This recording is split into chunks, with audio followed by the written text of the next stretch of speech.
नमस्कार, मैं मोहित पूनम रंजन आज विश्लेषण में फिर से आपका स्वागत करता हूं। और आज बात करेंगे बिहार के चुनाव के बारे में। बिहार में बहुत पुरानी फिल्म आई थी दामुन 1985 में। दामुन और आज के बिहार में मतलब 40 सालों के बिहार में 2025 में क्या कुछ बदला और क्या कुछ नहीं बदला, इसी पर चर्चा करेंगे। दामुन को बनाने वाले, दामुन के जो निर्देशक हैं वो प्रकाश झा हैं, बिहार के ही रहने वाले हैं, बिहार बेतिया के रहने वाले हैं। वहां से उन्होंने चुनाव की तैयारी भी की थी लेकिन हार गए। जनता उन्होंने सपोर्ट नहीं कर पाई।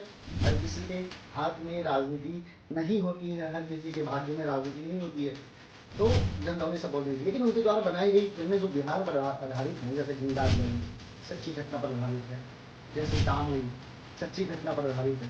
दामुन पर एक किताब हुई थी, तो उस किताब के बाद ये फिल्म बनी दामुन। तो आज हम उसी पर चर्चा करेंगे। सामंतवाद ने बिहार को कैसे परेशान किया, मतलब वर्चस्व की लड़ाई। और 1985 से पहले तो कांग्रेस की सरकार थी, कांग्रेस का पूरा कब्जा था बिहार में। तो उस समय बिहार का नक्शा, बिहार को कैसे बदला गया, बिहार को कैसे क्राइम के गड्ढे में धोखा गया, बिहार में कैसे जात पात को लाया गया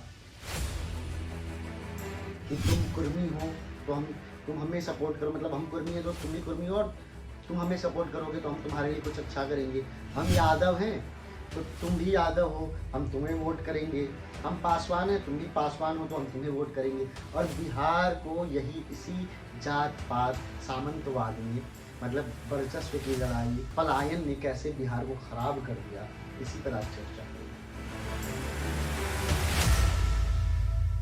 बिहार में कल नहीं, मतलब कुछ समय पहले, क्योंकि चुनाव आ चुका नजदीक, तो राजनीति का माहौल गर्म है, राजनीति गर्मी पर है, गर्मी बढ़ी हुई है बिहार में।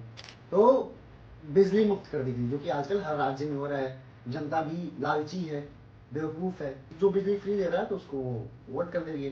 कुछ करोड़ों नौकरियां फ्री दे दी गई हैं, मतलब सरकार को दोबारा नया लुभावने वायदे ऐसा देकर वोटर्स को अपनी तरफ अट्रैक्ट करने की ये तरीका एक बढ़िया है, जिसको प्रैक्टिकली देखा गया है। पहले केजरीवाल ने दिल्ली में कर लिया, दिल्ली की जनता बेवकूफ़ बन गई।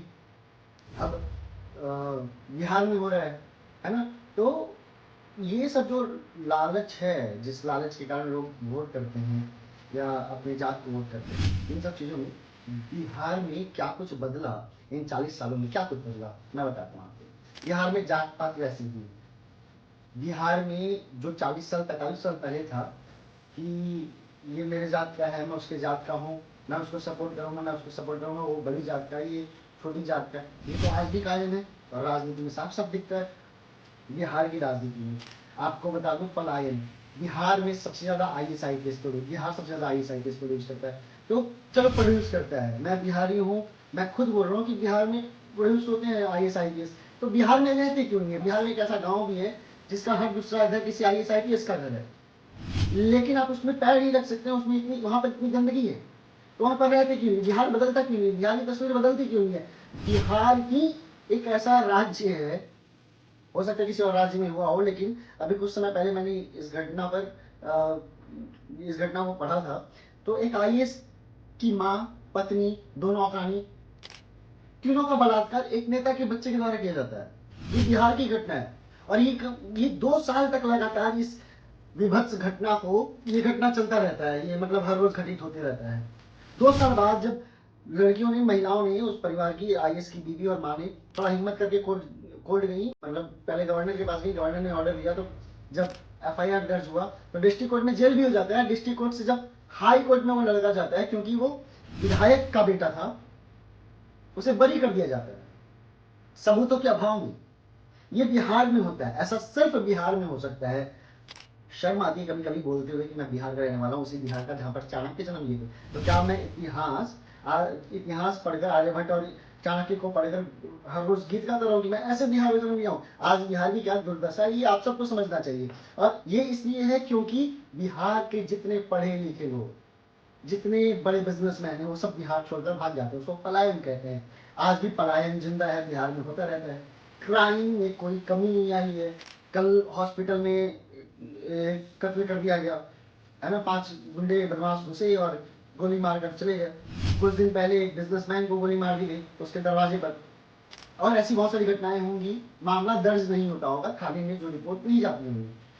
तो ऐसा क्यों होता है? बिहार में आज तक क्या कुछ बदल जाता है? कुछ नहीं बदला है।